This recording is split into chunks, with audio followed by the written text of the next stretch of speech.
Hi!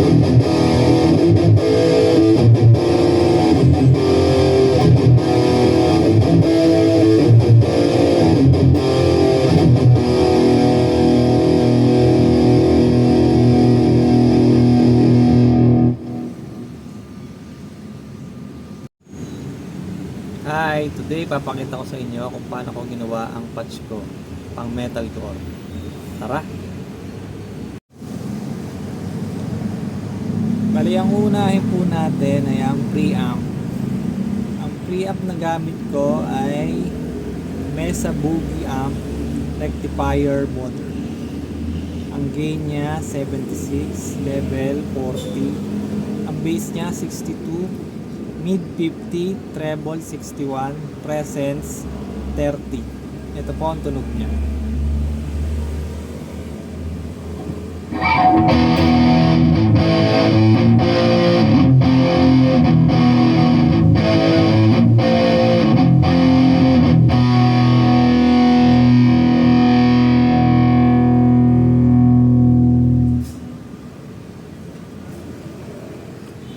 Sunod naman po ay ang overdrive. Ang overdrive na pinili ko ay distortion. Ang drive po niya 42, E-level 50, tone negative 8.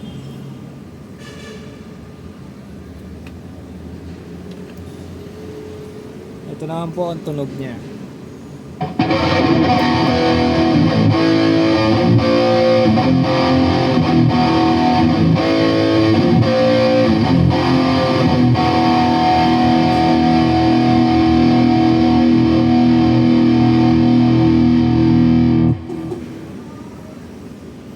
Bali, magkasama na po ang overdrive at ang preamp mo. Susunod naman po ay ang reverb. Ang napili ko pong reverb ay Flake type. Ang time niya 2.5 seconds. Ang E-level niya 35. Low cuts 160 Hz, high cut 4.00 kHz.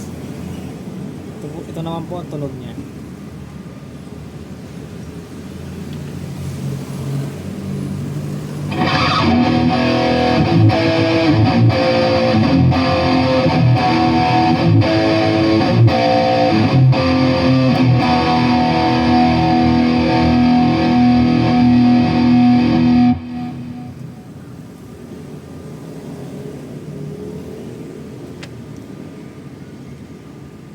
Next naman po ay ang sub delay FX1.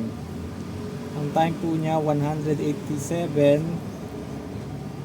milliseconds, feedback 11, E-level 23, D-level 100 at high cut niya flat. Ito po ang tunog niya.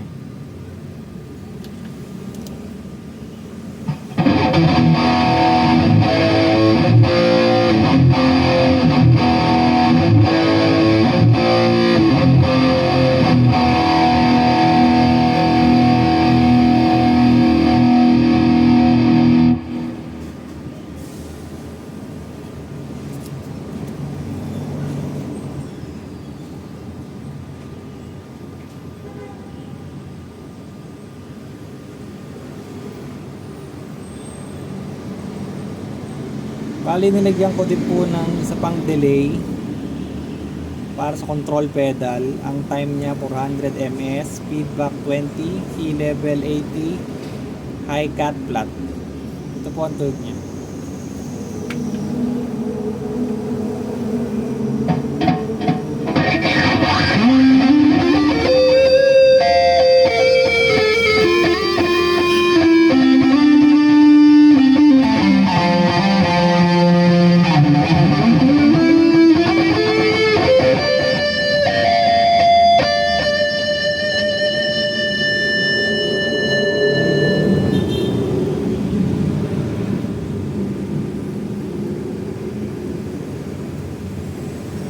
Ginawa ko rin po yung tinuro ni Jumbo Manlag sa Facebook, yung amp type po ng mismong amp ay gagawing acoustic sa power amp in at sa clean. Ngayon po naka-clean ako. Gagawin ko po yung sa acoustic.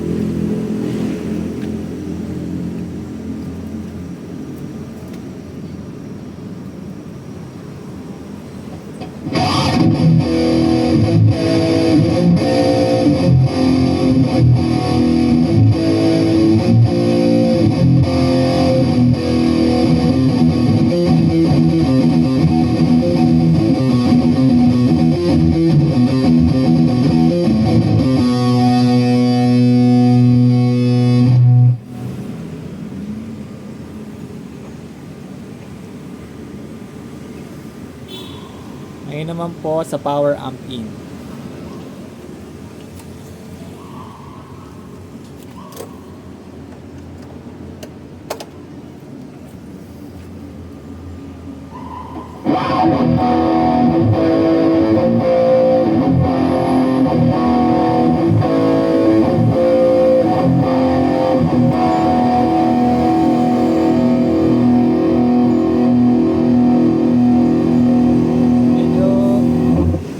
Medyo parang kulog po. Ganun talaga pag naka power amp in. Kailangan mo lang taasan yung gain ng effects mo. Ngayon po, babalik na po ulit tayo sa clean.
Yun lamang po. Salamat po.